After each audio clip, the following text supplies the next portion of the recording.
Oke, ya, Bu. Memang ini sepertinya 1 Desember itu adalah hari ke kantor se-Jakarta, sehingga macet, terus udahnya ditambah hujan badai gitu. Jadi banyak banget yang masih kena di jalan. Well, it's okay. Kita bisa ngobrol-ngobrol dulu di sini.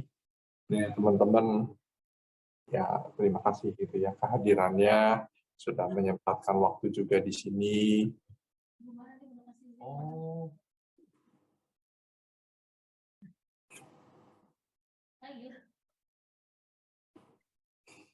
bentar, ini mana?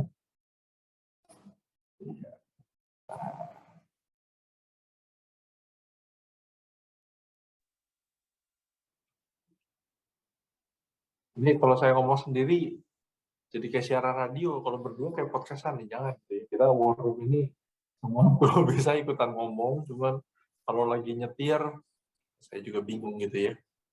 Karena keselamatan di jalan itu haruslah menjadi nomor 1. Nah, ini aja nih, kita berdua dulu, kita podcastan dulu lah, Mas. Wih, maju mundur itu kameranya canggih tuh kayaknya tuh. Punya ini, punya standing yang bisa maju mundur ya Mas tadi. Enggak, itu apa webcamnya dia bisa Zoom. bisa nyari orangnya.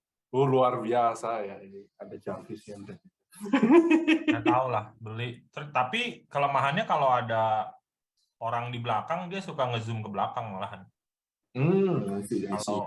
Kalau anak saya lewat gitu, Oh, dia malah ngejar yang gerak.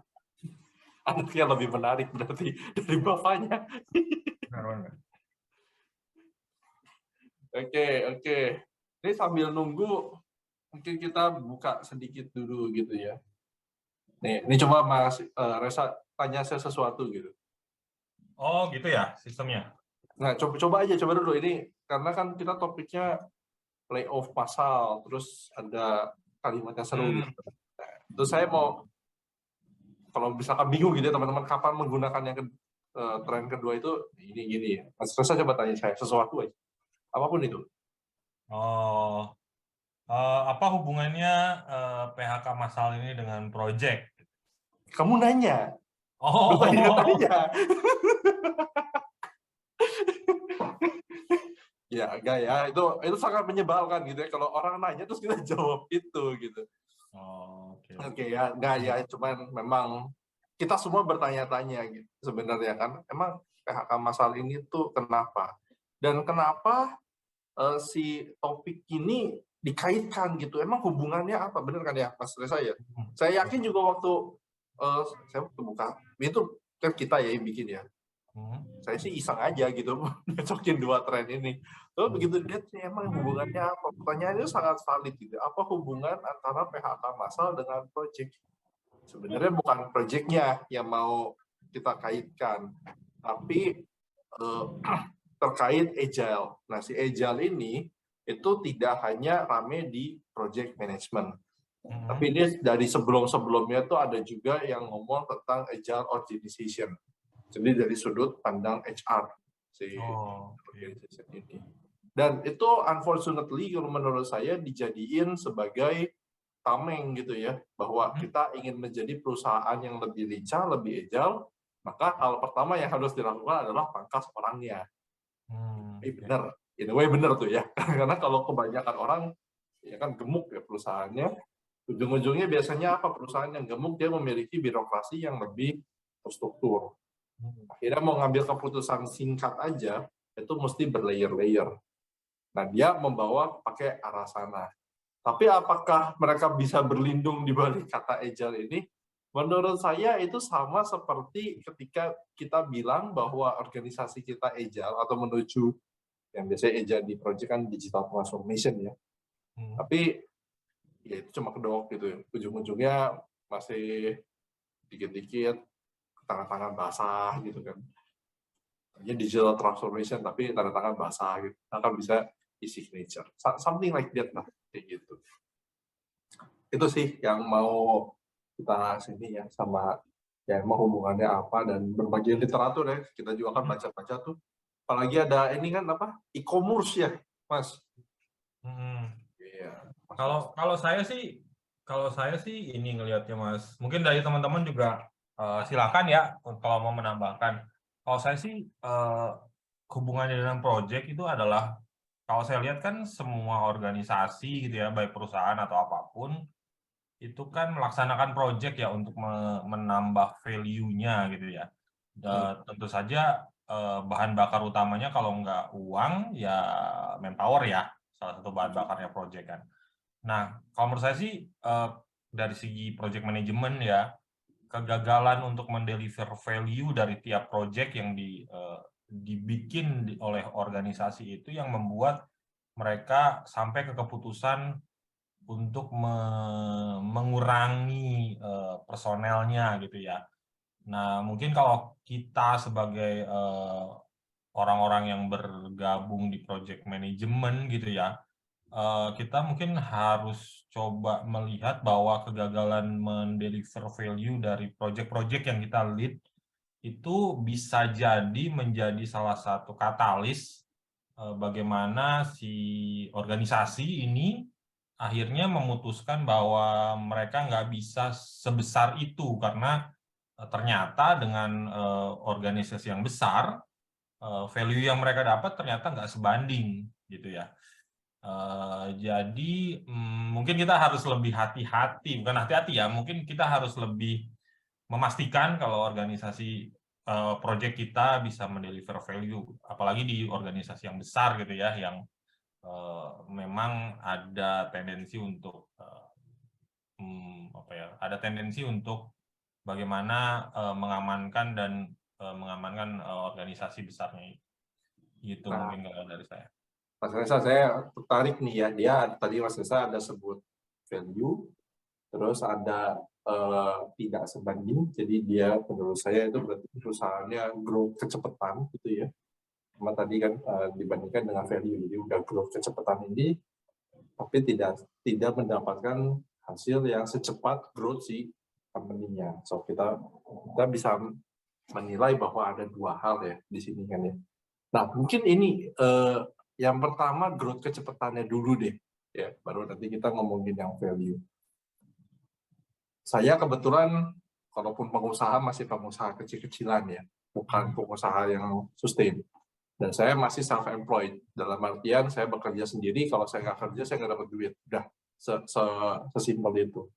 Ini kalau ada teman-teman yang bisa share juga, silahkan raise hand, ya, nggak ada masalah.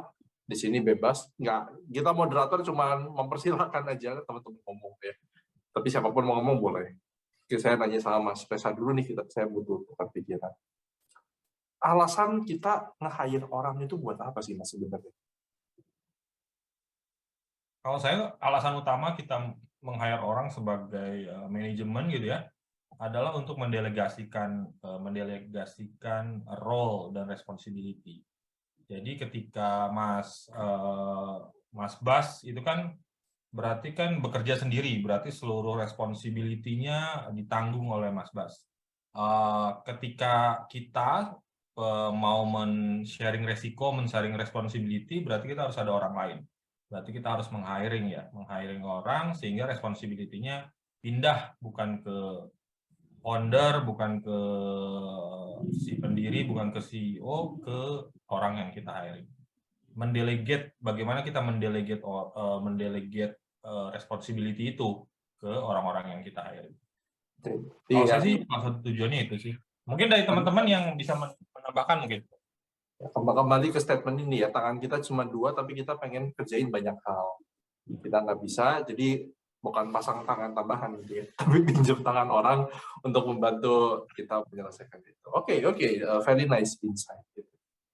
Coba Mas Didik deh, nih udah nyampe belum Mas Didik?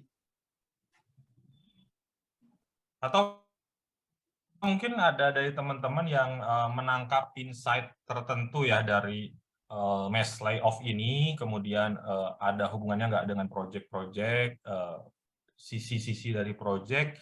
Monggo aja Mas, jadi silahkan. Kita sebenarnya ingin mendapatkan, War Room ini ingin mendapatkan sebenarnya sisi project management yang ada di yang mass layoff itu, kira-kira ada yang bisa kita perbincangkan atau mungkin kita debatkan gitu ya dari sisi. Iya. Tadi saya dengan Mas Bas itu mengisi suara biar Zoom-nya tidak sepi. Tapi ini udah lumayan banyak dari teman-teman. Mungkin pertanyaan utamanya apa, Mas Bas? Kita sedang menghadapi mass layoff di beberapa organisasi. Apa hubungannya dari project management? Mungkin ada yang tahu sebenarnya apa yang terjadi di sana di startup itu, dan kita sebagai praktisi project management sebenarnya harus menyikapi atau menghadapinya seperti apa. Nah, ini ada komandan kita yang lagi jalan-jalan juga. Halo, Amatar. Ya, komandan. Ini Mak, izin Mak.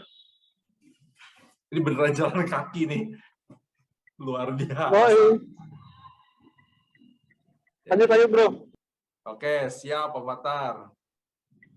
Oke, Mas Reza, mungkin memang kalau ngomongin layoff, apakah bisa direlate dengan project?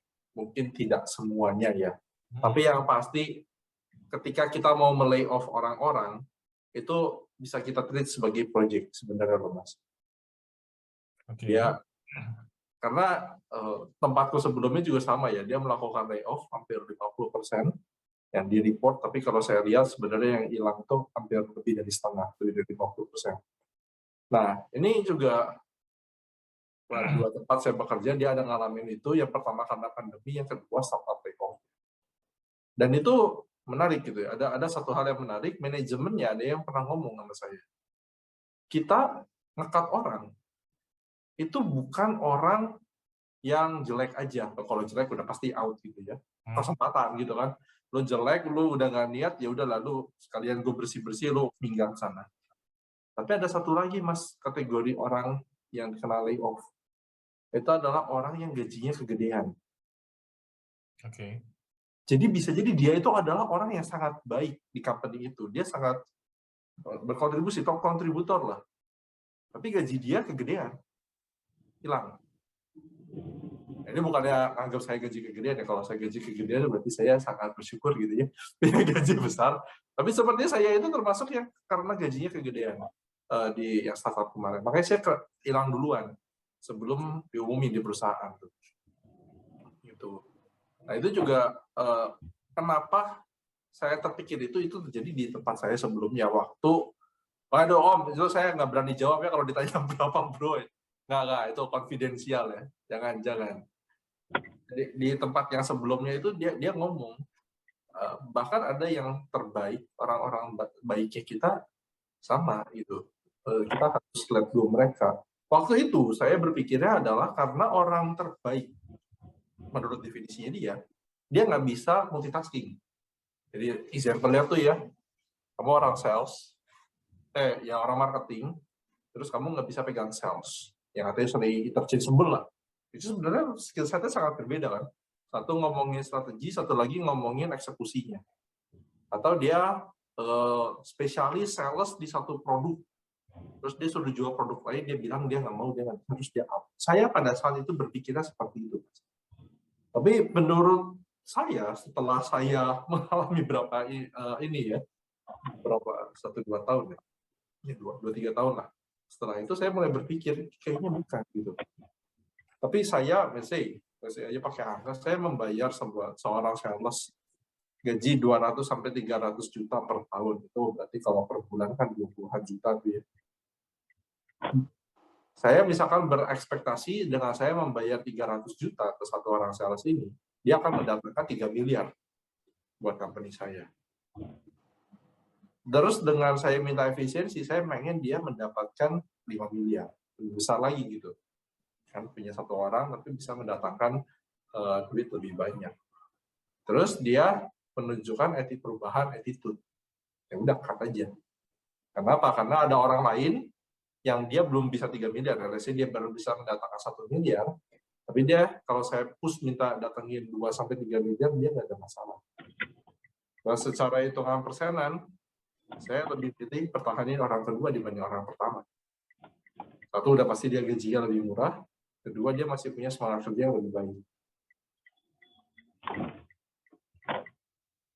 Itu yang insight yang saya dapat ya. Meskipun saya tahu konsekuensinya kalau kita mempertahankan orang-orang yang begitu, itu sebenarnya kan backfire ya ke perusahaan. Kenapa? Karena kita kehilangan orang-orang terbaik kita, dan untuk bisa mendapatkan orang terbaik itu, someday harganya akan jauh lebih mahal daripada kita pertahanin dia.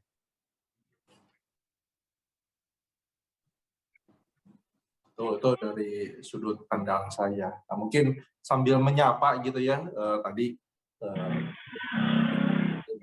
di sini ada yang mau share pengalaman kena layoff juga nggak? Maksudnya share yang nggak usah sebut nama PT-nya gitu ya, tapi apa yang dialami begitu dapat pemberitahuan, udah kamu hari ini terakhir. Gitu. Ada yang mau share nggak? Nambahin Mas Bas mengenai ini, izin ngomong. Boleh dong. Ya, pertama memang nambahin yang tadi ya mengenai cost-nya kegedean. Kan mau gimana pun pegawai itu cost lah ya, cost center istilahnya. Jadi memang resikonya semakin istilahnya semakin experience, semakin berpengalaman, semakin lama kerja di suatu perusahaan, ya mau nggak mau pasti gajinya paling tinggi. Jadi ketika ada efisiensi, memang dia adalah orang yang pertama yang jadi sasaran. Salah satunya kayak gitu.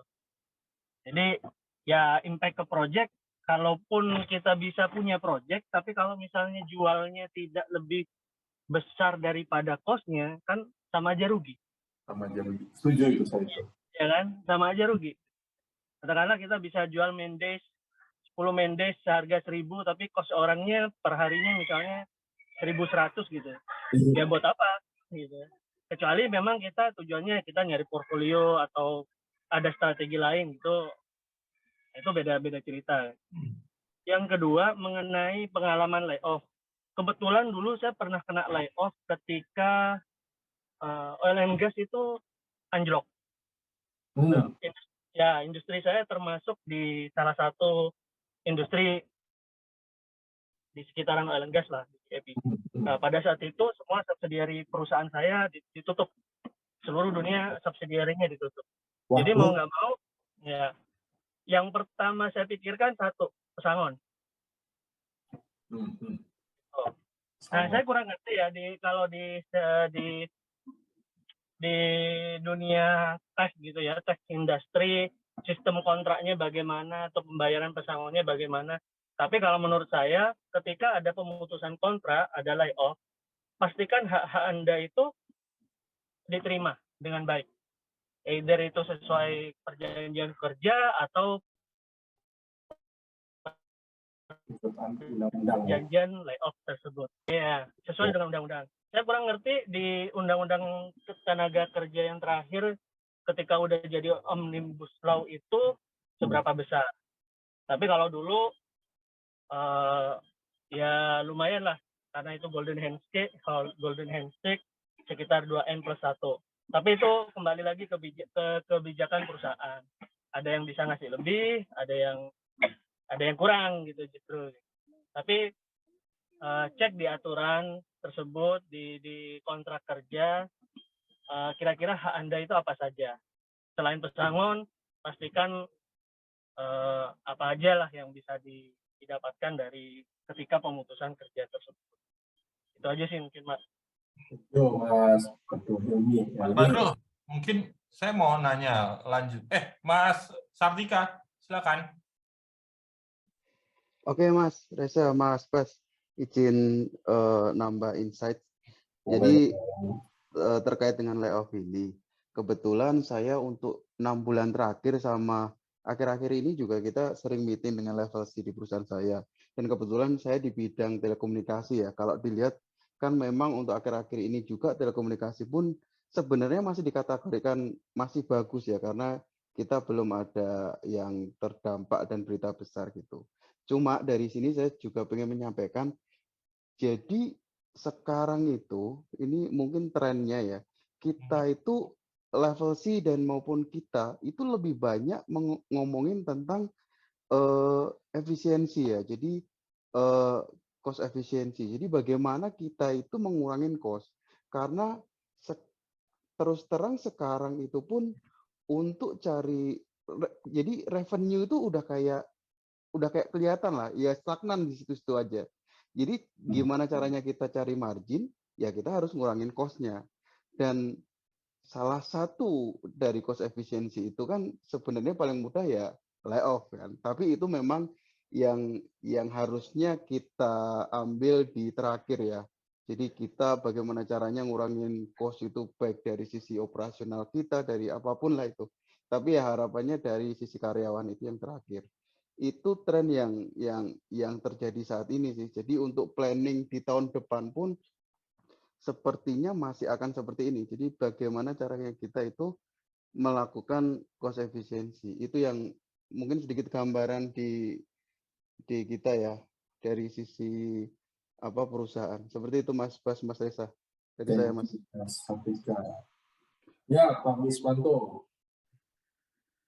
Kenapa Pak Wiswanto? Ya, terima kasih Mas Bas. Udah lama nggak ngobrol lagi nih.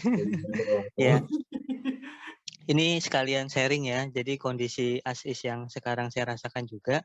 Kalau di use case perusahaan saya, ini terakhir itu di awal 2022, itu ada istilahnya pertemuan tingkat atas lah antara perusahaan dengan calon investor. Nah, si perusahaan sudah terlalu pede nih, bahwa investor ini akan naruh istilahnya investment ke perusahaan kita. Maka dari itu di sisi perusahaan saya istilahnya di tahun ini itu besar-besaran untuk hiring gitu. Sampai kemarin buka head of PMO dan sebagainya, kemudian buka level VP dan sebagainya. Tapi ternyata sampai akhir tahun ini pun investment itu belum terlaksana juga. Jadi ada satu sisi si investor itu nahan-nahan, di satu sisi juga dari kita udah kepedean gitu. Jadi udah hiring besar-besaran, udah mengeluarkan cost yang istilahnya mungkin cadangan, bisa dibilang cadangan perusahaan yang nanti bisa bertahan untuk tahun depan. Ternyata karena kita terlalu pede bahwa ini akan jalan dan bisa dapat investment di tahun ini, ternyata sampai akhir tahun ini belum ada kejelasan. Jadi dari sisi perusahaan investor itu kan punya banyak anak perusahaan. Nah, itu mengajukan POC ke kita, sudah kita penuhi juga. Kemudian hasilnya ada yang bagus gitu, memenuhi kriteria, ada juga yang belum.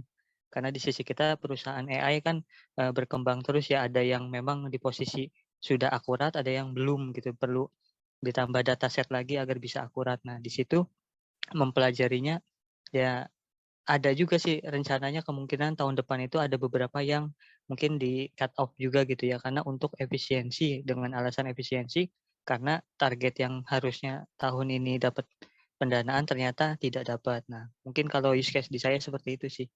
Terima kasih. Ini tadi 3 itu sangat berkaitan ya.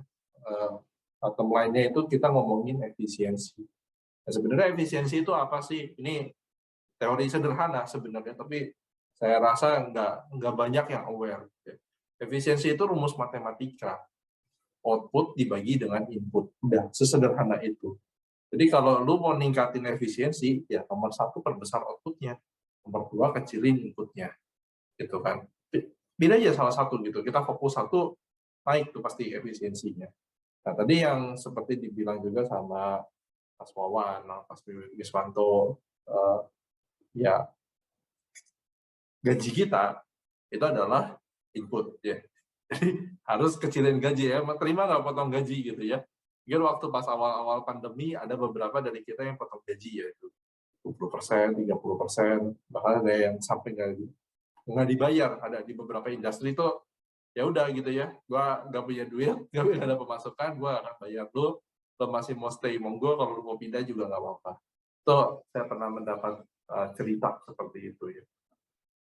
Ada sahabat yang terjadi.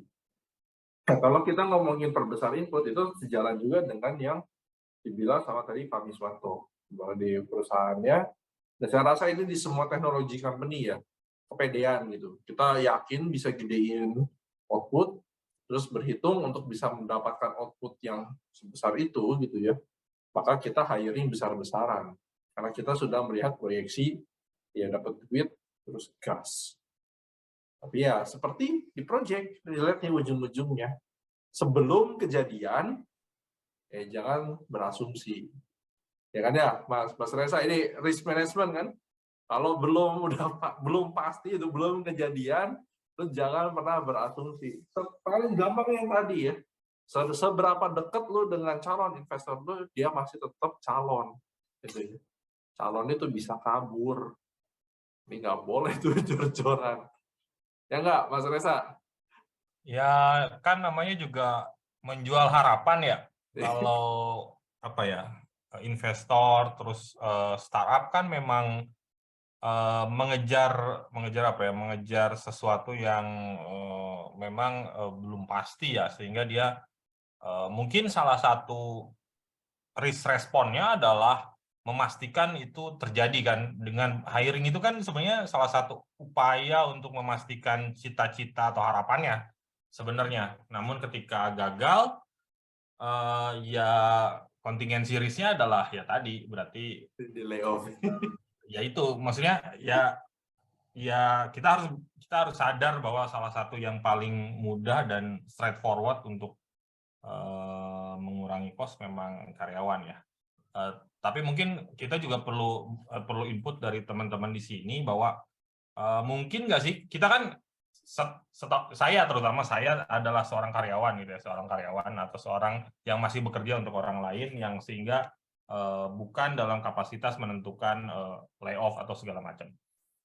Mungkin yang menggelitik ke saya adalah bagaimana mungkin memungkinkan nggak sih kita dalam organisasi itu menawarkan sesuatu yang mengcounter layoff gitu ya. Maksudnya ketika Mas layoff itu kan sebenarnya kayak tadi saya pernah post di grup WA bahwa sebenarnya di salah satu unicorn itu ternyata Pareto ya, jumlah orang yang banyak itu cost-nya sebenarnya kecil dibandingkan dengan orang yang kecil ternyata cost-nya banyak gitu ya. Nah, maksud saya ada kalanya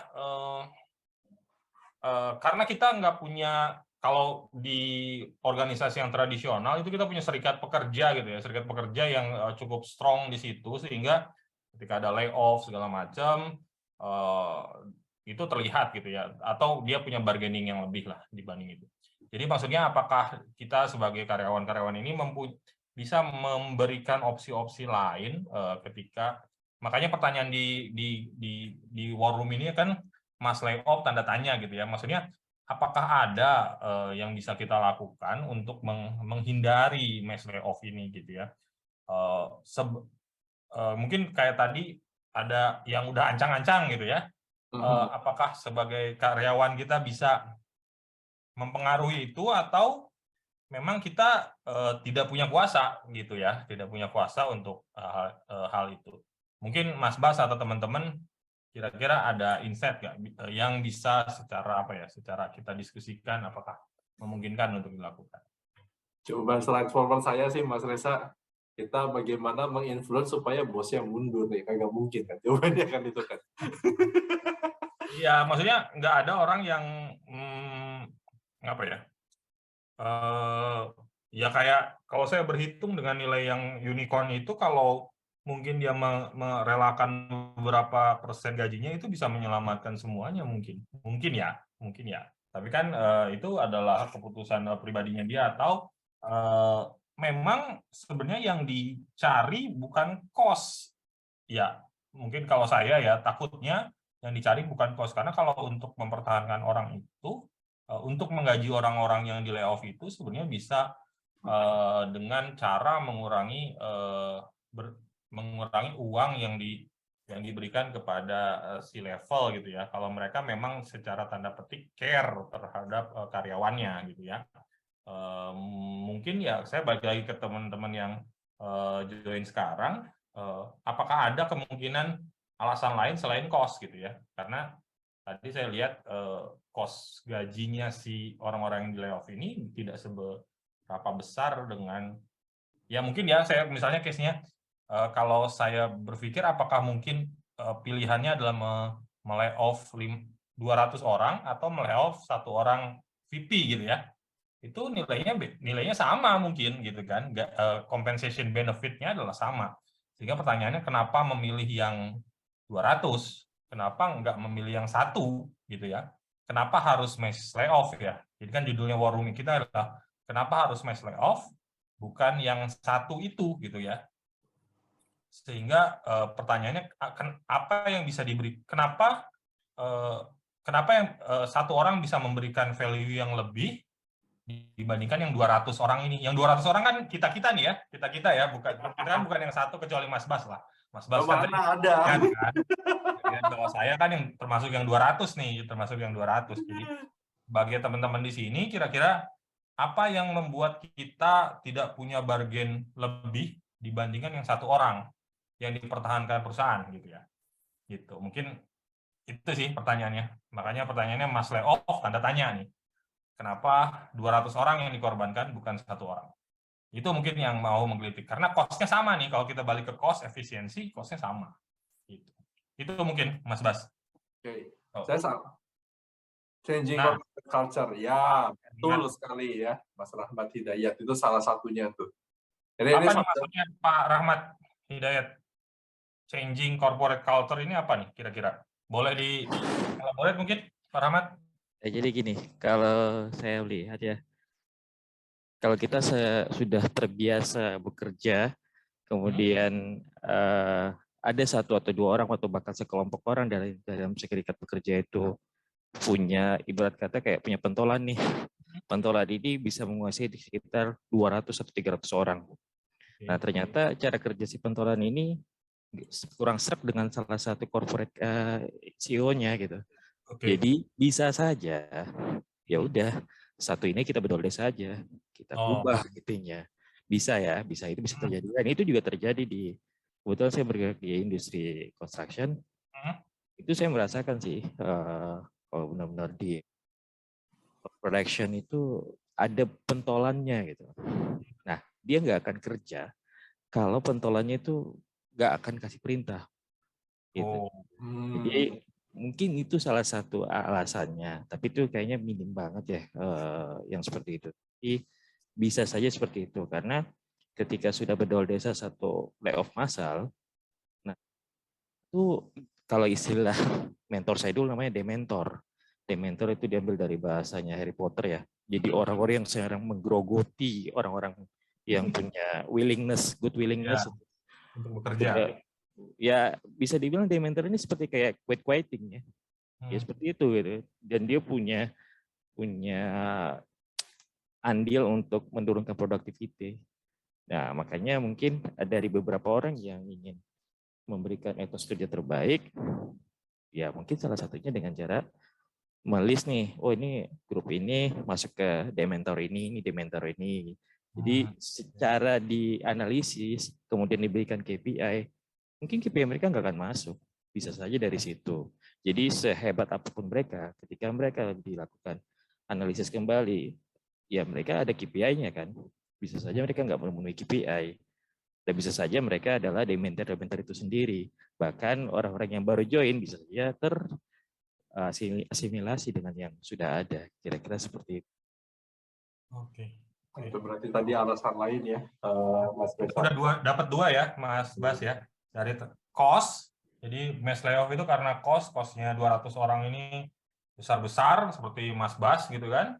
Dan yang kedua adalah terkait clearing house gitu ya, pembersihan perusahaan, karena mungkin menurut Pak Rahmat orang-orang ini adalah yang memberikan pengaruh buruk gitu ya di perusahaan, sehingga harus dirapikan gitu ya, dirapikan. Enggak pengaruh buruk sih Pak ya, lebih ke mungkin dia goals-nya beda sama visinya beda sama ini. Jadi bisa saja ada stakeholder lain yang punya visi, dan ini sebenarnya sih kalau saya lihat perang antar C-level di atas meja ya. Wah dia nggak suka, udah ujung-ujungnya ya udah mass layoff gitu. Tapi secara biar tidak menurunkan kredibilitasnya sebagai company itu, startup itu, ya udah anggap aja si layoff. Mungkin saja salah satu dari Pareto itu ikut di dalamnya gitu. Ya, gitu. Jadi kalau baca lagi itu berita yang terbaru, orang-orang yang di layoff itu bahkan membuat startup baru gitu. dan mereka sedang membuat holding company baru, dan artinya kan apa yang saya pikirkan, yang saya analisa juga kayaknya bisa jadi seperti itu gitu. Mereka punya terjadi perpecahan yang mungkin yang satu ingin fokus ke bakar uang, yang satu fokus ke teknologi, dan itu nggak ketemu pada saat meeting di situ. Makanya mereka berpisah dan mereka bersepakat bahwa mungkin saja tidak menurunkan kredibilitas di hal asik, efisiensi dan segala macam. Jadi kita perhatikan sekitar 1 atau 2 tahun kemudian, orang-orang yang di layoff ini, menurut saya itu pasti dia bukan orang bodoh dan dia bukan orang yang nggak punya pengetahuan gimana sih cara bikin startup. Pasti akan ada tandingan setelah itu. Yes. Kira-kira seperti. Oke, berarti itu lebih ke arah mereka outsider gitu ya, punya visi yang berbeda gitu ya. Jadi bukan dikeluarkan ya, maksudnya disisihkan ya. Saja mereka yang membelah diri kan. Membelah diri gitu ya, membelah diri. Bisa jadi seperti itu. Oke. Seperti itu, Pak. Udah ada 2 menjawab pertanyaan war room kita. Mungkin dari teman-teman yang lain, kira-kira ada insight lain dari Mas layoff ini, alasannya kenapa? Nah, kalau orang Jawa Mas layoff, kita cari Mas namanya layoff. Mas layoff gitu. Kita panggil ya. Gak ada kebetulan gitu ya yang namanya layoff, jangan sampai. Karena kalau dulu ngelihat ya waktu corona tuh, kita 2020 awal kan, akhir 2020 tuh ada tuh Coronawati, Coronawan, sama anak-anak baru ya. Dan itu 20 tahun lagi tuh kita melihat ini namanya siapa, Coronawati. Itu ketahuan gitu ya. Karena pandemi. Google Cloud Billing account. If you're Oke. Nah ini mungkin mau nambahin lagi. Ya tadi ada yang manggil sama saya. Silakan Pak Didik. Yes. Nih mumpung pas baru sampai udah agak-agak lopet juga, jadi izin komentar. Dengerin yang tadi dari teman-teman cerita. Sebenarnya kalau pengalaman saya pun kurang lebih mirip lah dengan yang disampaikan kemarin. Jadi perusahaan sebelum yang sekarang ini, kemarin tuh statusnya kan startup juga, tapi startup global. Nah, mereka itu cukup agresif sih. Jadi kalau dibilang foundernya tuh orang-orang India, tapi mereka bikin head office-nya itu ngambilnya di Silicon Valley. Dapat pendanaannya pun dari venture yang nggak kecil lah, dari Tiger. Pendanaannya totalnya itu udah 250 million USD. Gede sih, dan mereka langsung expand tuh. Mereka langsung expand hampir ke total berapa ya? Hampir 100 negara kali. Mereka expand. Terus memang caranya adalah di masing-masing negara ini mereka nggak bikin kantor. Mereka cuma ngerekrut beberapa orang. Jadi modelnya tuh kayak misalkan 1 country manager, nanti ada di bawahnya ada 3 atau 4 sales. Modelnya kayak gitu. Jadi remote working lah konsepnya. Dan kelihatannya seperti yang tadi teman-teman juga cerita ya, mereka tuh sangat percaya diri, habis dapat funding, mereka langsung expand, mereka mau langsung nge-grab market gitu. Cuman ternyata memang nggak sesuai nih rencananya, nggak sesuai rencana, dan mulai ujung-ujungnya kan tadi kan yang Mas Bas sudah jelasin lah ya, efisiensi itu kan masalah output dibagi input ya. Yes. Ini outputnya, revenue-nya ini nggak ketemu gitu dari target yang mereka sudah buat, revenue nggak ketemu. Sebenarnya nggak ketemunya pun, jadi waktu mereka, contoh saya ngambil yang gampangnya yang di tempat Indonesia aja deh. Jadi waktu mereka masuk Indonesia tuh 2021, baru tahun kemarin, berarti ini baru belum genap setahun malah. Itu waktu kita bikin business plan-nya itu achieve target yang mereka buat itu adalah di 2 tahun ke depan, yaitu 2023. Cuman kan ada progresif target lah ya. Jadi maksudnya tahun pertama misalkan baru 50%, nanti tahun kedua baru bisa 100. Nah, ini tahun pertama ini sebenarnya targetnya sudah mendekati lah. Cuman karena tadi mereka ini dapat pendanaannya kan dari global. yang mungkin saya sih nggak tahu ya, tapi prediksi saya Tiger itu pasti dananya muternya di sekitar US juga. Dan pada saat kemarin US naikin suku bunga, kelihatannya jadi nilai fundingnya ini yang harus mereka balikin ini kan juga jadi nambah kan karena suku bunganya naik. Jadi ketekan tuh di situ cost-nya naik, tapi revenue-nya nggak ikut naik. Nah, akhirnya mereka lakukan salah satu efisiensinya tadi memang ngurangin input itu. Jadi pertama tuh yang berkurang adalah level VP global. Jadi ada 2-3 orang dulu yang dicopot, baru akhirnya turun ke level country manager di beberapa negara yang dicopot. Nah, ini beda topik nih. Saya mau ngomentarin tadi yang masalah kenapa pilihannya kok yang di layoff itu yang lebih kecil-kecil lah, yang banyak. Kenapa nggak yang gedenya gitu ya. Kalau di tempat saya melihatnya gini sih. Kenapa diambil yang kecil-kecilnya itu juga, karena kalau yang kecil ini mereka berpikir bahwa pada saat nanti mereka sudah punya pendanaan yang kuat lagi, mereka mau rekrut lagi akan lebih mudah dibanding mereka harus copot yang C-levelnya. Saya melihatnya begitu kan, C-level di tempat saya itu saya melihatnya mereka kayak punya background-nya tuh kedekatan dengan founder segala macam, terus secara strategiknya pun mereka strategik bisnisnya ya mereka tuh sudah cukup kuat lah di situ. Jadi kalau mencari pengganti mungkin akan lebih sulit. Saya sih ngeliatnya sih seperti itu sih. Thank you. Thank you Mas Didik. Ini sejalan dari artikel yang saya baca tadi pagi ya. Dia bilangnya sederhana. Kita dibayar mahal, ya kita lah ya, kita semua dibayar mahal lagi. Bagi yang udah pegang sertifikasi. Itu bukan menunjukkan seberapa banyak output yang bisa kalian hasilkan. Jadi kalau tadi saya analogi yang sales, dia dibayar 300 juta bisa menghasilkan 3 miliar, sebenarnya hitungannya bukan dari situ. Tapi lebih ke arah yang diomongin sama Mas Didik barusan. Seberapa sulit kamu digantikan. Kenapa? Itulah, saya rasa artikel itu make sense gitu ya. Kenapa CEO gajinya ratusan juta, sedangkan anak fresh graduate saya lihat juga tuh UMR Jakarta sekarang 4,9. Ya itu gitu ya, harga 5 juta itu banyak yang mau ngantri masuk kerja. Yang ditawarin 100 juta juga banyak yang ngantri. Tapi pertanyaannya, seberapa banyak orang yang memiliki kualitas atas orang yang pernah di posisi sebelumnya itu? Nggak banyak kan? Mau lebih data lagi, oke, kita ngomongin PMP lah. Kalau saya pernah buka tuh ya di Pearson Valley, itu yang ngeluarin gaji rata-rata project manager yang punya certified itu gajinya di range 35 juta in average. Itu berarti ada yang 20 juta, ada juga yang sampai di atas 50 juta kalau keluar average 35. Pertanyaannya, kenapa seorang yang punya certified project manager PMP gitu dihargai 50 juta? Satu, kita meng-attract orang yang punya PMP di Indonesia buat daftar ke situ. Yang punya PMP di Indonesia berapa? 1.500 orang kurang lebih.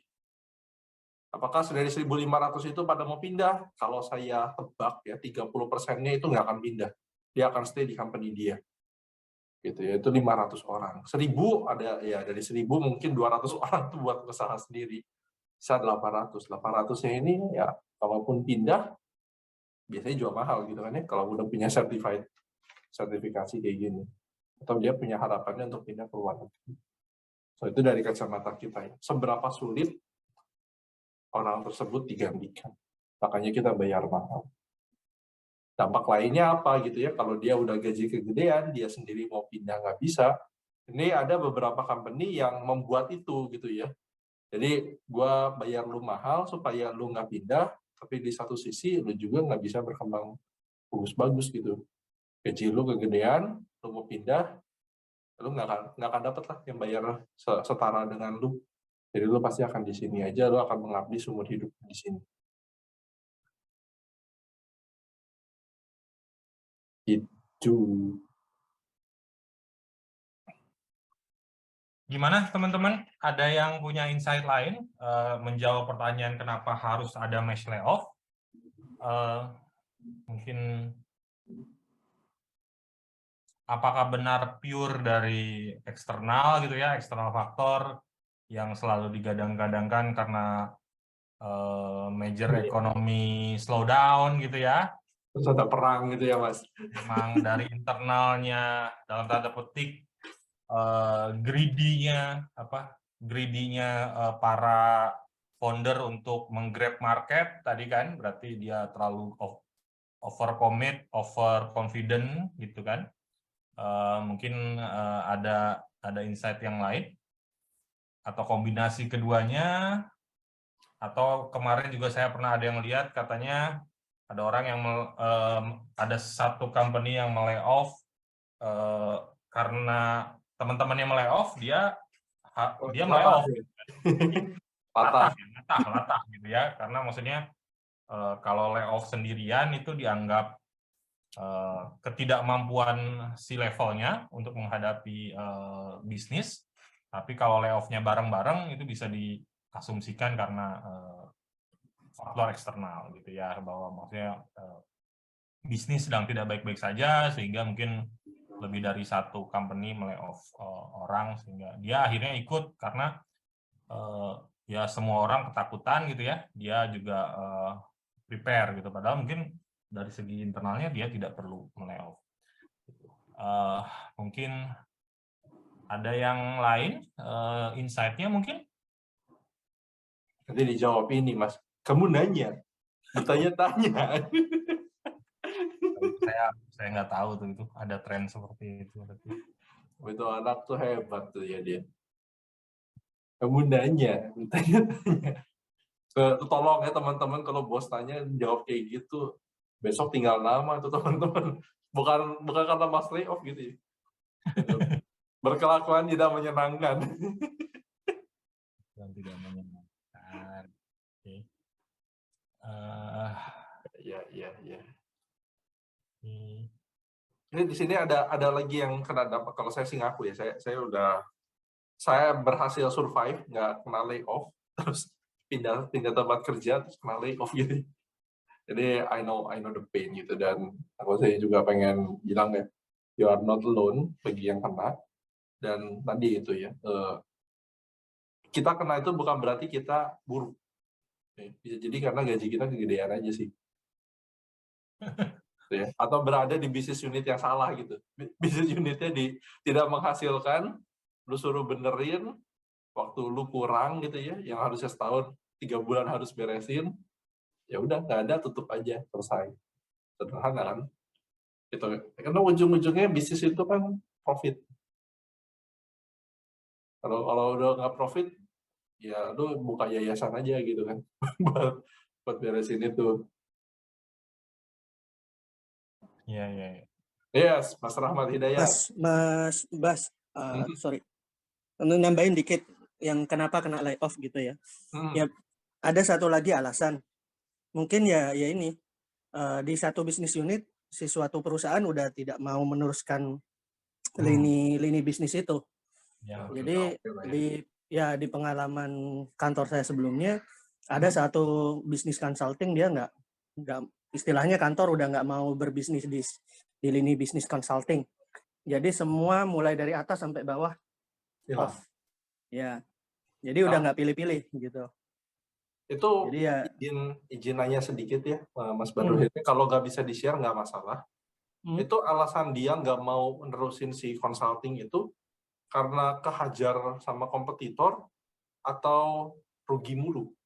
Atau alasan lain, Mas? Saya kurang ngerti ya kalau dari sisi top management decision-nya apa. Tapi kalau dilihat dari apakah rugi, enggak gitu. Project tetap jalan, project profit gitu ya. Ada targetnya gitu. Tapi mungkin dari sisi top management udah berpikir lain gitu ya. Dia lebih fokus ke sisi lain yang mungkin lebih menguntungkan gitu. Tapi ya waktu itu setelah 1 tahun dia balik lagi, ada lagi bisnis ini gitu. Jadi saya juga kurang ngerti itu alasan awalnya apa gitu ya. Apakah dia memang cuman pengen fokus di satu lini bisnis yang dia sangat strong banget gitu.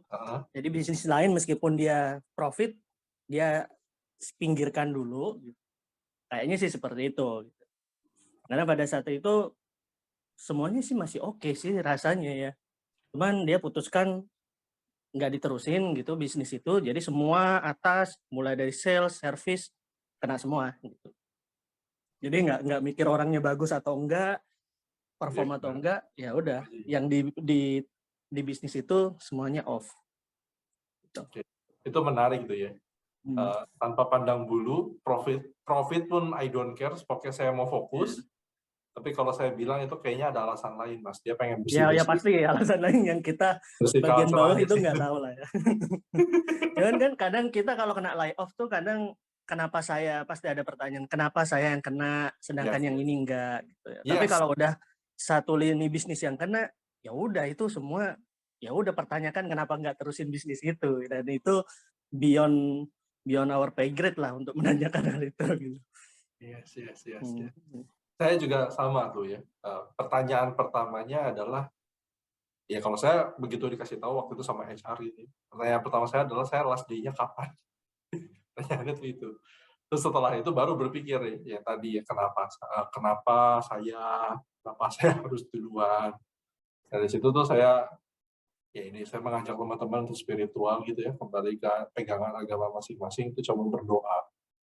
Mintanya tuh minta dikuatkan, semoga inilah pencerahan, dan puji Tuhan dapat pencerahan gitu ya.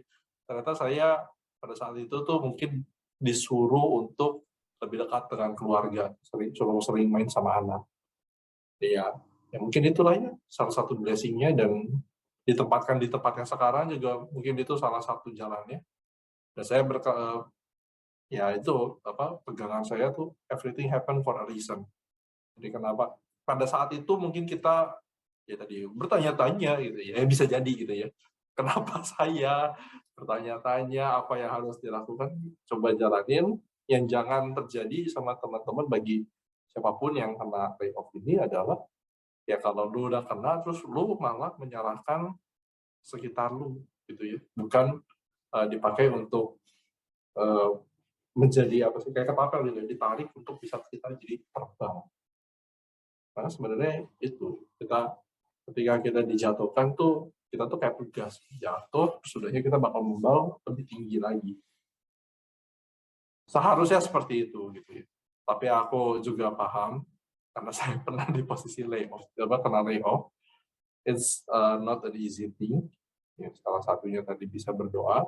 Nomor 2, kalau misalkan berdoa tidak menjawab gitu ya. Kan ada orang yang kalau berdoa kayak dapat bisikan gitu ya, dapat insight. Ada yang nggak dapat apa-apa. Itu coba perbanyak ngobrol sama orang-orang gitu ya. Bukan ngegibah gitu ya, tolong gitu ngomongnya. Tapi lebih ke arah apa yang bisa kita improve dari diri kita.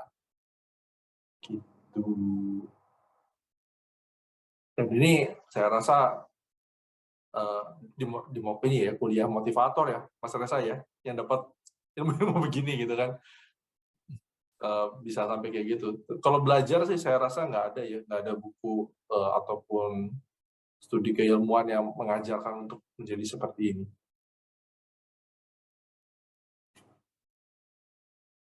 Ya sebenarnya ya salah satu salah satu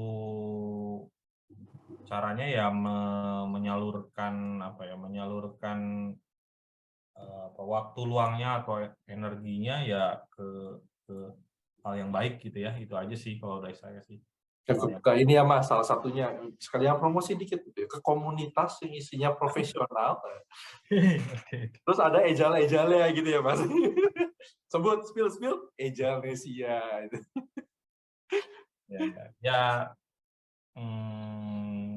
Ya dengan berada di lingkungan yang tepat kan pasti membantu ya Mas Bas ya. Iya. Membantunya ya silakan Pak Rahmat.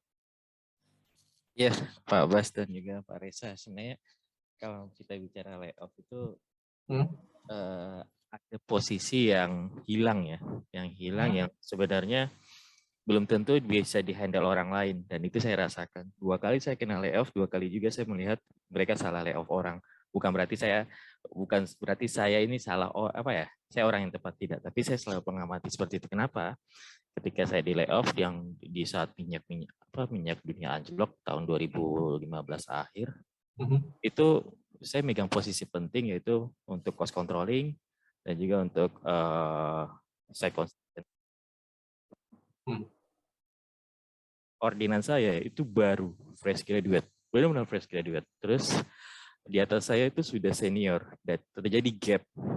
Jadi gap di mana si level manager ini memerintahkan si fresh graduate untuk menghandle kerjaan saya.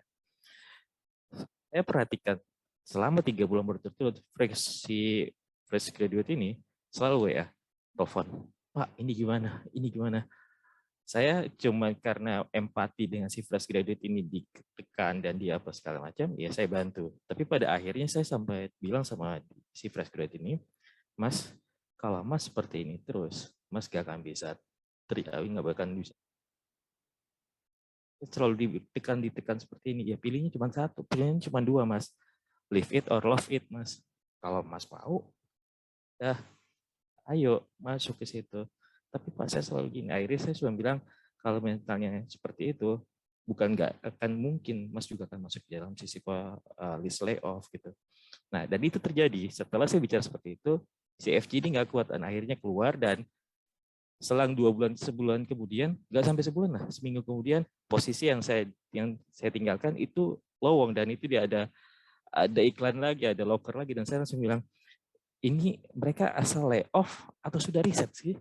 Atau ada kayak semacam like and dislike gitu. Karena saya tipikal ke kantor itu ada sesuatu yang nggak sesuai dengan pikiran saya akan bilang, nggak peduli itu orangnya siapa, tapi dengan tentunya ada cara yang lebih masif lah. Misalkan saya sampaikan dengan cara memo pada saat MOM segala macam gitu. Terkadang ada orang yang merasa bahwa pikiran-pikiran membangun itu seharusnya bukan keluar dari level middle, harusnya keluar dari level manager. Nah, itu sudah sempat saya sampaikan juga pada saat meeting, terus saya sampaikan ke manajer saya. Jadi saya bilang, oh, nggak usah. Akhirnya saya tampilkan dalam bentuk kerja nyata, dilihatlah orang dari super lihat ini. Nah, yang saya analisis, 2 kali saya kena layoff gara-gara itu. Gara-gara di mana dianggap bahwa saya mengambil alih posisi manajer. Dan si manajer pun merasa, ya udah ini aja sekalian gitu. Kamu aja yang keluar, dan saya lihat wah ini salah ini, tapi saya nggak mau beranggapan bahwa Anda salah mengeluarkan saya, tapi yang saya mendapatkan kerjaan baru, selera yang baru, dan culture yang baru gitu. Itu yang saya tangkap. Tapi yang jelas biasanya orang yang efisiensi itu tidak pandang bulu, mau dia tinggalin mengeluarkan si posisi ini pada posisi ini itu matrix, dia nggak peduli, yang dia tahu posisi itu pasti punya atasan, dan atasan itu yang bertanggung jawab, dan disitulah kadang roda apa ya, manajemennya itu mulai tersendat-sendat di situ. So, salah satu alasan lain terlalu vokal juga bisa jadi lu hilang duluan gitu. Ya bisa jadi seperti itu. Nah, dari tadi kita ngomongin yang posisi berbahaya gitu ya. Tapi ada nggak sih sebenarnya posisi yang anti layoff? Saya tuh sempat ini ya tadi di grup Ejanesia sungguh ya nepotisme gitu. Kalau bawa temen, bukan bawa temen, bawa saudara lah. Apalagi ini itu layoff proof. Gitu. Coba, nah ini juga menarik. Anti layoff itu mungkin dia punya kartu traf. Iya, ini gue backingan gue siapa gitu ya. Nah, kalau nggak itu mungkin dia salah satu orang titipan. Ya, bisa itu jadi. Biasa ini ya, layoff proof ya. Itu udah nggak mungkin itu. Ya, pasti dia titipan, dan itu terjadi titipan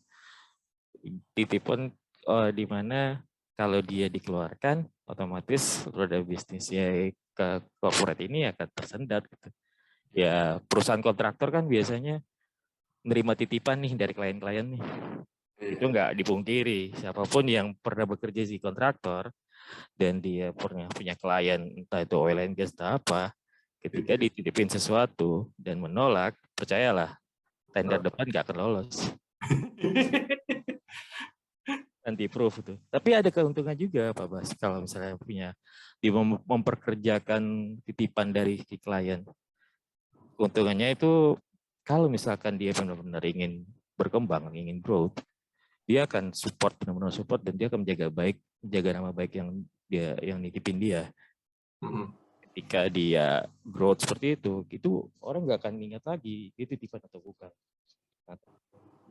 Bantu si lini bisnis si perusahaan ini.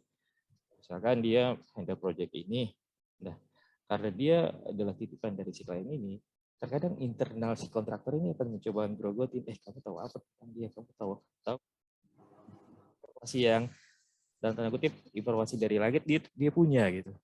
Iya. Nah, itu salah satu keuntungannya gitu. Cuman ya kalau misalkan dia dalam tanda kutip ya gue di sini kerja gitu, ya udah lu bayarin gue, mau masuk gak masuk lu bayarin gue, mau gue nggak kerja itu tetap bayarin gue. Nah itu salah satu momok Ya, pelik ya. paling parah. Iya. So ada baiknya juga ya punya orang titipan, dapat suara tuh apa bisikan Tuhan ya. Suara dari langit ya. Yes. Nah ini teman-teman saya juga mau ini ya. Kita tuh karena bilang nepotisme segala macam. Saya pengen membagi dua istilah pertama. Yang pertama itu adalah orang dalam dan yang satu lagi adalah orang titipan. Itu berbeda banget gitu ya kalau menurut saya.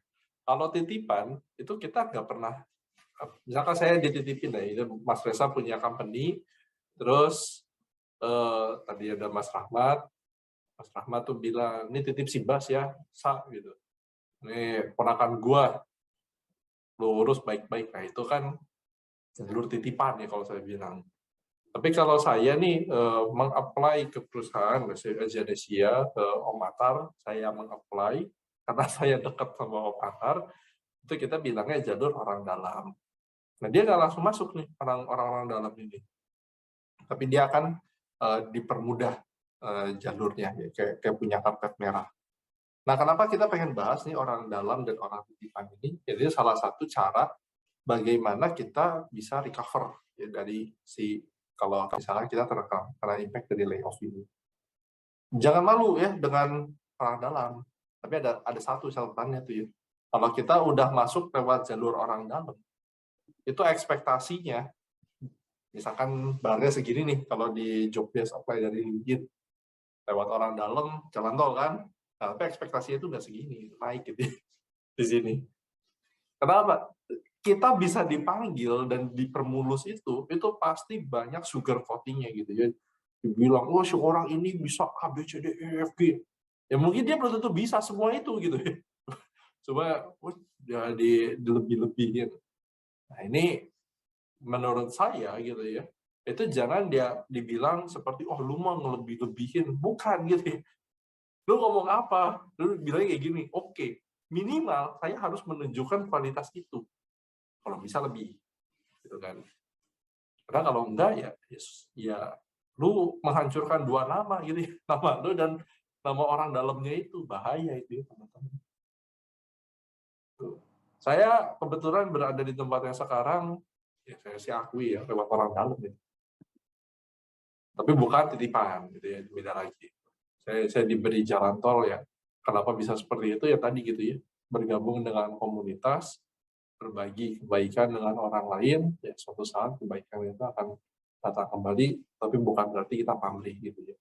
Kita berbuat baik itu tetap tulus dari hati yang terdalam, tujuannya mau bantu. Oke, mungkin saya nambahin ke Mas Bas. Kalau teman-teman misalnya kan, ya moga-moga di sini nggak ada yang terimpact atau segala macam.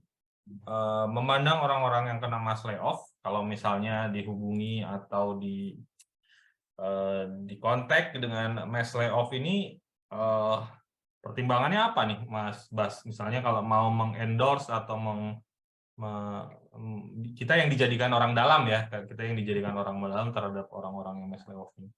Ada konsiderasi khusus nggak Mas Bas atau teman-teman nih kira-kira ketika merekomendasikan teman-teman ini, apakah dalam tanda petik ya udahlah kita tolong karena dia memang lagi butuh kerjaan, tapi ya mau nggak mau kita kan kayak tadi mempertaruhkan nama kita ketika kita mengendorse itu, atau memang seperti apa tuh Mas Bas? Kalau sekarang dengan teman-teman ya, kalau kita total mungkin ada belasan ribu kali ya orang yang mencari pekerjaan sekarang gitu kan, dari berita-beritanya ya, gitu.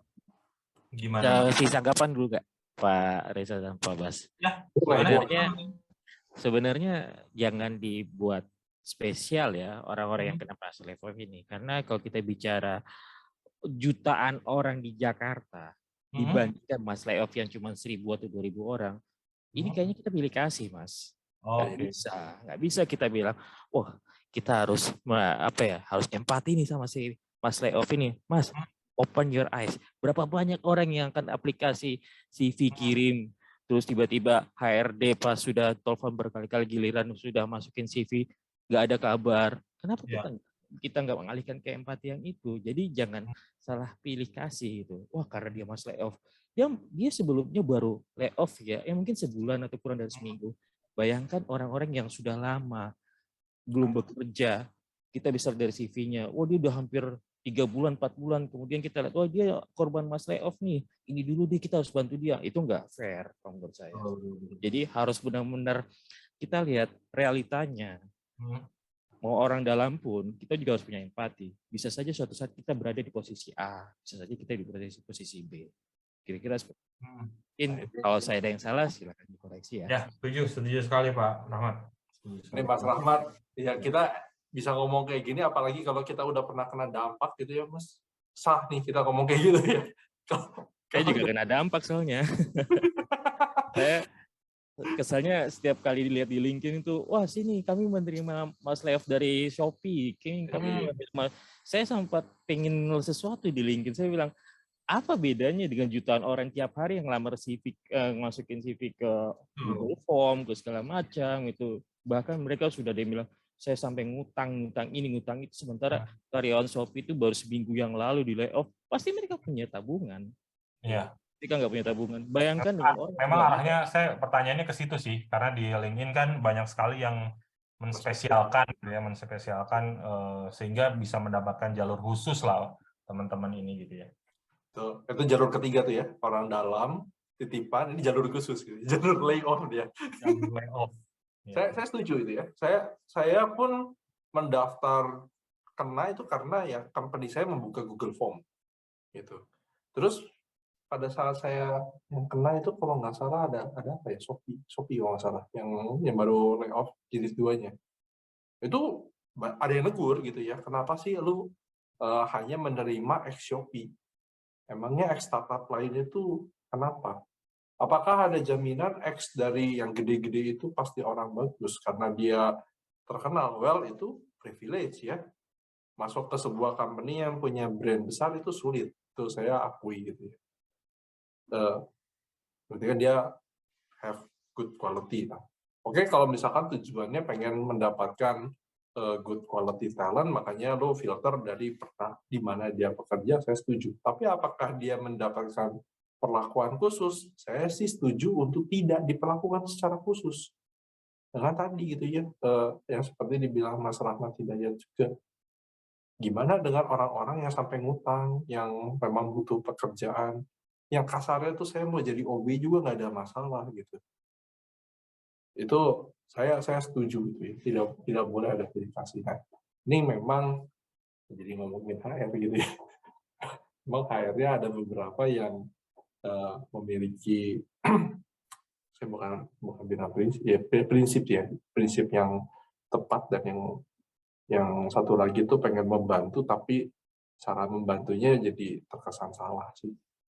Biar ya kalau gatel boleh lah kita ini ya sesekali negur.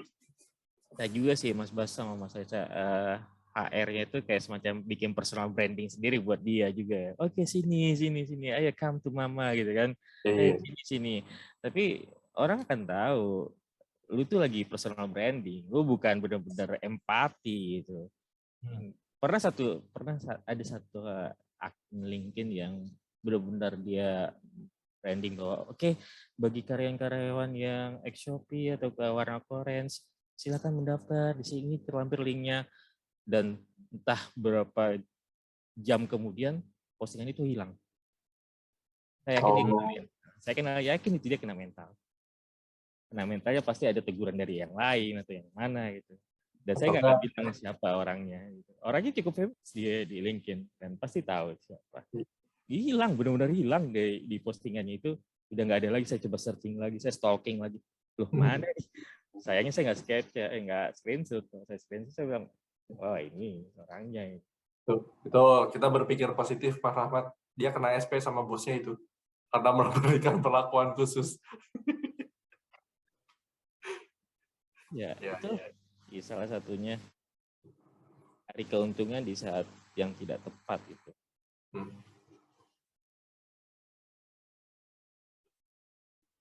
Nah, oke, tadi kembali ke pertanyaan Mas Reza gitu ya. Kalau misalkan saya menjadi orang dalam, berarti yang dititipin CV gitu ya. Pertama, saya tidak akan terima semua orang, Mas Reza. Saya harus kenal orang itu dulu. Nah, orang yang saya kenal gimana, ya ini bukan berarti kasih karpet merah, kagak gitu ya. Tapi misalkan saya di Ejalnesia, saya pernah ketemu, misalkan Mas Reza lah gitu ya, Mas Reza yang mau titip, saya kenal Mas Reza, saya akan ngomongin apa yang saya tahu dan yang baik dari Mas Reza, udah gitu. Terus saya kayak bukain pintu, ini ada lowongan, ini gua kasih CV lu ke HR, harusnya sih lu ditelepon, setelah itu gue udah nggak bisa bantu, selesai gitu. Tugas saya tuh sampai situ. Selanjutnya adalah dirimu yang menjual diri gitu kan. Nah, udah kutip ya. Nah, kan balik lagi gitu. Menurut saya pribadi sih, dari selama ini apply kerja, paling susah adalah ngetok pintunya. Dapat pintunya dibukain. Ngetok pintu gampang gitu ya, tinggal klik apply LinkedIn, beres itu semua tuh. Tapi sampai dibukain pintu berarti ada yang mau telepon dan sampai dibilang oke, kita akan jadwalkan interview pertama dengan kamu. And this is the most hard, the hardest part ya menurut saya sih dalam setiap kali kita membuka kerja. Hal yang sama kalau saya juga pernah jadi telemarketing. Hal yang sama ketika kita mau jualan, itu gimana caranya supaya orang itu mau ngobrol minimal 5 menit aja sama kita. Bukan begitu diangkat, halo, oh ya maaf saya lagi di jalan untuk sales kartu kredit ya apa tuh. Sehingga kayak gitu. Saya melakukan itu juga gitu. Jadi saya tahu gitu, rasanya kayak apa gitu ya ditolak seperti itu. Gitu. Ya. Oke. Ada lagi teman-teman kira-kira yang mau memberikan insight-nya, mungkin terkait masalah off atau project,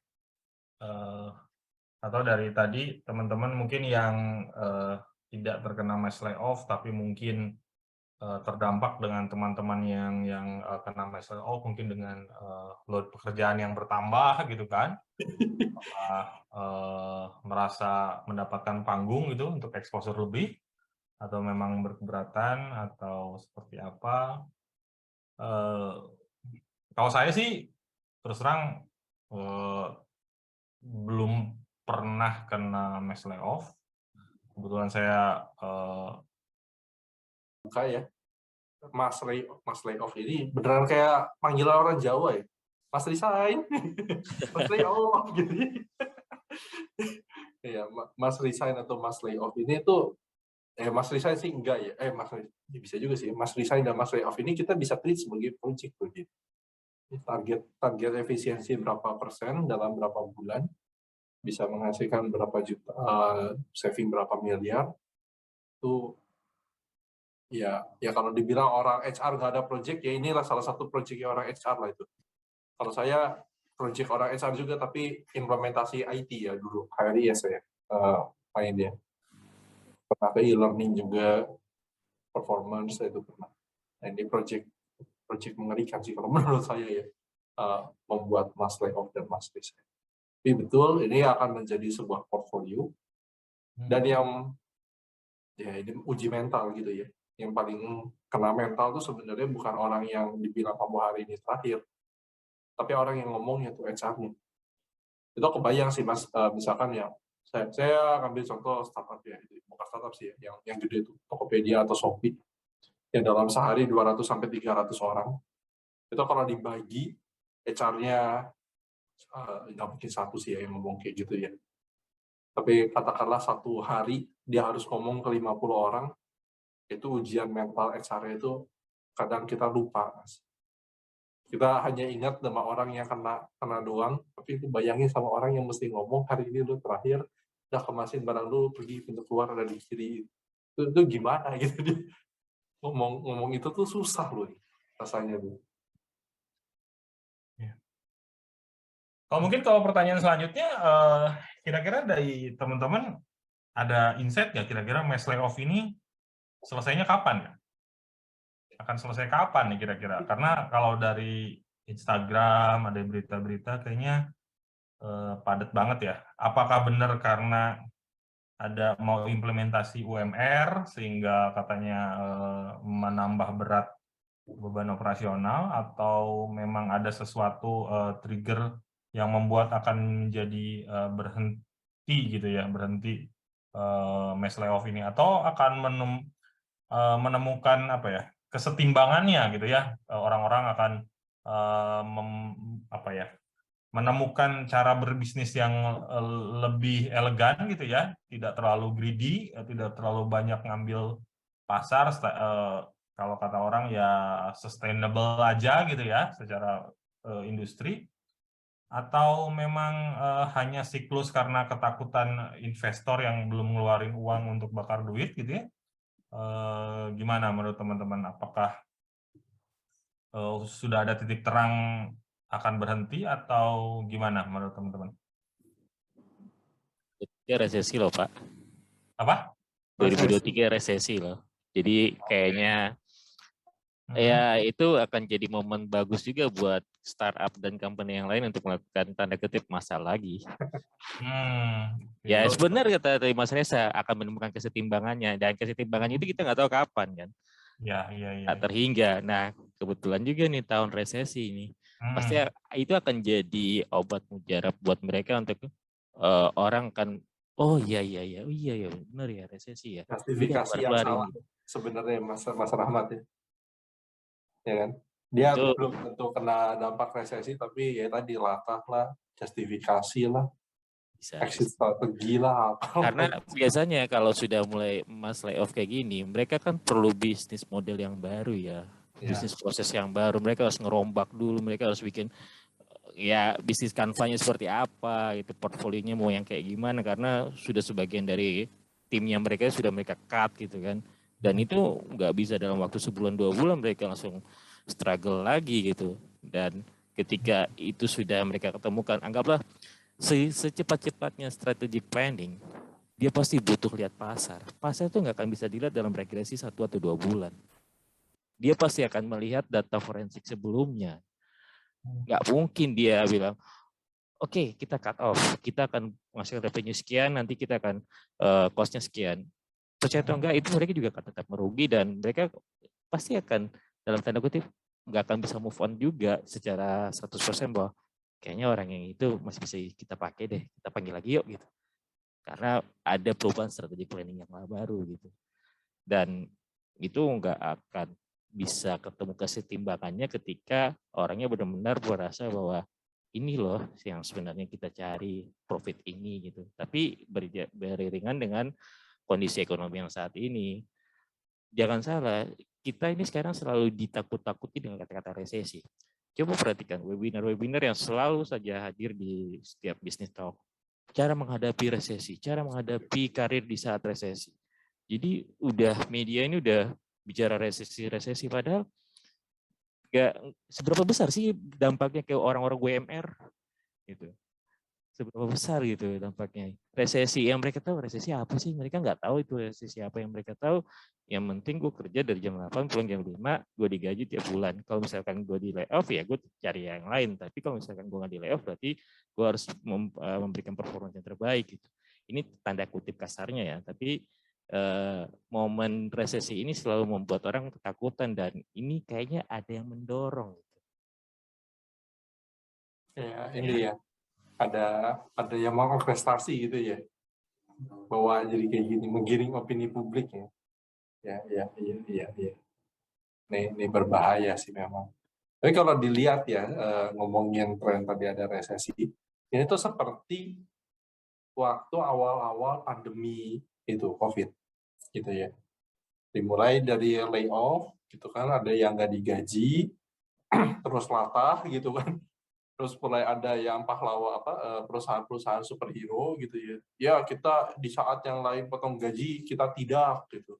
Di saat yang lain harus ke kantor kita udah full WFH. Bikin tren baru. Dan di resesi ini juga saya yakin bentar lagi akan ada perusahaan-perusahaan superhero seperti tadi. Dan tadi benar kata Mas Rahmat akan keluar tuh perusahaan-perusahaan yang menghasilkan bisnis model baru. Gitu. Mas Reza, ini kayaknya sudah mulai berkurang. Ada yang raise hand? Oh yes, Mas Hidayat. Hidayat. Monggo. Ya, malam. Malam. Malam, Mbak. Ya, maaf tadi baru nyetir, jadi ini baru sampai rumah. Nah, saya sih nggak terlalu tahu teoretikal yang ekonom gitu ya. Kebetulan sih juga dulu pernah sih ya, tahun 2004 ya, kena pengurangan ya. Pengurangannya itu mungkin sebutannya tidak MES ya, karena bertahap ya. Jadi lebih kepada menghilangkan satu divisi sepertinya, seperti itu. Nah, pengurangan ini bisa macam-macam ya, seperti kayak perubahan teknologi, perubahan demand gitu ya. Contoh mungkin kalau sekarang pergeseran penjualan perangkat keras akan berubah ya, karena berkembangnya software virtualisasi, Kubernetes seperti itu kan ya. Itu pasti ada impact-nya. Kemudian pas pandemi gitu ya, pasti kayak Gojek, Tokopedia, atau Ruang Guru, itu pasti akan punya pasarnya karena kan orang tidak keluar ke rumah ya. Cuma sekarang menurut saya ya Tokopedia gitu atau jualan online itu bisa berubah penghasilannya karena apa? Orang sudah mulai mencari sepatu itu, walaupun cuma mencari sepatu tapi dia harus ke mall ya, karena sudah sekaligus ada rekreasi di situ ya, atau cari-cari apa gitu ya, itu pasti sudah berubah seperti ya. Tapi memang impact-nya berbeda ketika yang terkena itu misalkan expertise yang memang keahliannya itu, kalaupun misalkan dia sendirian dia tidak bisa bekerja. Contoh ahli perminyakan, ketika dia kena keluar dari pekerjaan, dia ahli tanah, dia nggak mungkin kan sendirian bekerja dan tidak ada yang kayak alat-alat itu. Berbeda dengan katakanlah profesional seperti kayak programmer, engineer ya, katakanlah ketika dia tidak bekerja lagi di perusahaan, dia bisa berdiri sendiri gitu ya. Dengan sendiri pun dia sudah bisa cari kerja ya, dengan freelance, buka perusahaan sendiri katakan. Nah, hal-hal kayak gitu tuh yang katakan menurut saya kayak misalnya programmer di rumah kan, saya sih boleh dibilang itu hanya perubahan energi ya gitu ya. Dia tadinya dia bersama-sama lalu keluar, dia akan energinya akan berpindah tuh, menimbulkan startup-startup baru gitu ya. Jadi ya itu fenomenanya ya, bisa karena demand-nya berubah atau apa ya. Cuma memang kalau menurut tadi ya Pak Mas Rahmat, bisa aja sih itu isu-isu aja nih. Cuma memang saya yakin sih di Indonesia itu UKM-nya itu kuat banget ya, kayak makan-makan di pinggir jalannya gitu. Saya pikir itu kunci sih buat di Indonesia untuk ekonominya itu tetap bisa kuat sih. Itu sih menurut saya. Dan kalau saya memang bergeraknya di bidang konsultan yang banyak, kontraktor yang banyak dapat orderan itu dari pemerintahan gitu ya. Jadi selama si user nih yang dari baseline pemerintah punya anggaran ya, menurut saya alhamdulillah masih bisa menyerap sih harusnya. Mungkin itu sih dari saya. Terima kasih. Thank you, Mas Hidayat.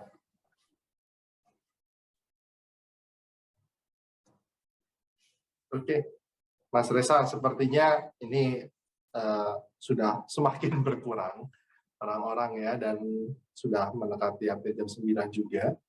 Mari kita closing aja ya, kita bikin rekap nih Mas. So, dari diskusi kita ini tadi, Mas Leof, kamu nanya, bertanya-tanya, iya bener gue nanya gitu ya. Mas Leof itu perlu apa kagak gitu kan. Benar tuh, gue beneran nanya, dan ternyata jawabannya bukan seperti ini ya, wajib dilakukan.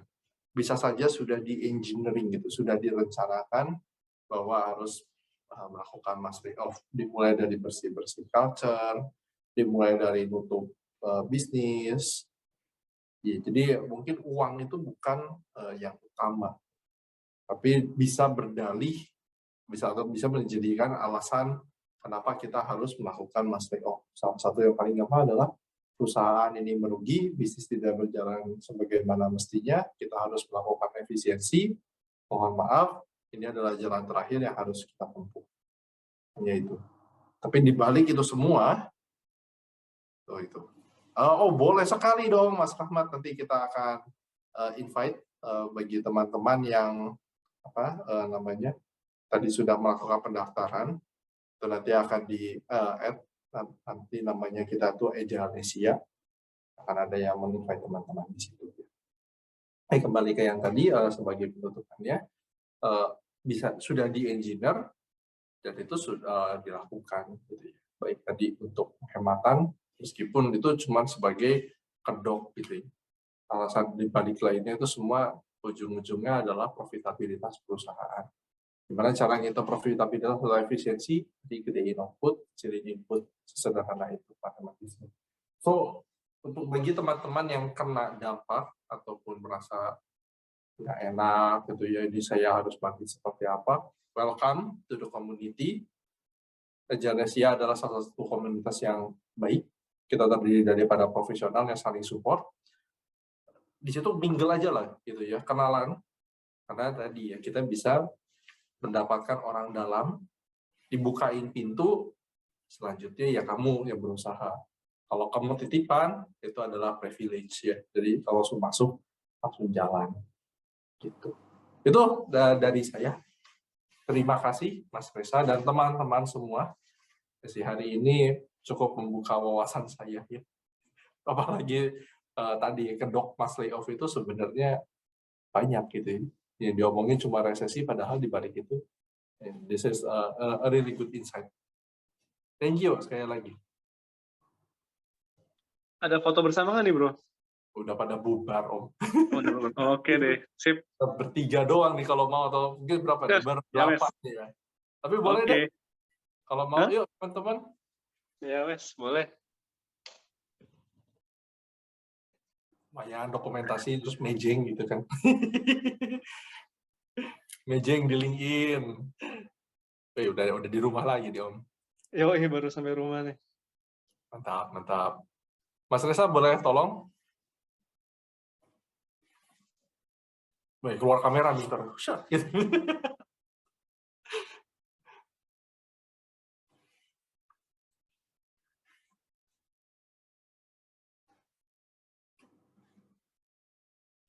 Ya, kayak cuma berempat ya, sudah nggak apa-apa lah ya. Oke. Bentar, Om.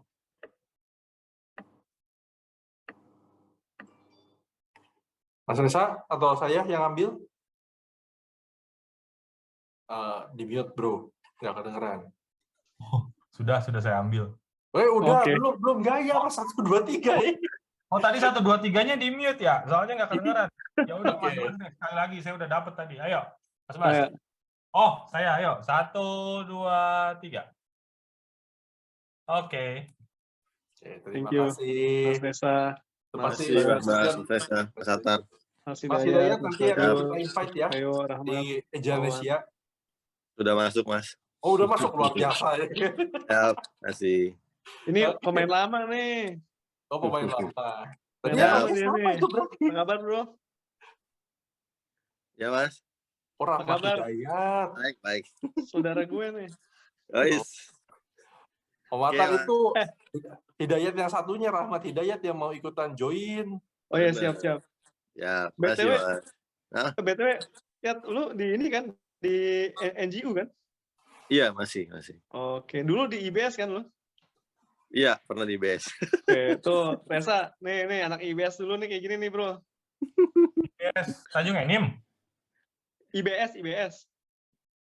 Oh, IBS. Infinity Business Synergy. Oh, iya. Putus suaranya. Ya. Oh. Ya wes ya. Lo bro itu berdua tuh. Si Reza lagi ada kerjaan gitu. Ya wes. Yo, makasih.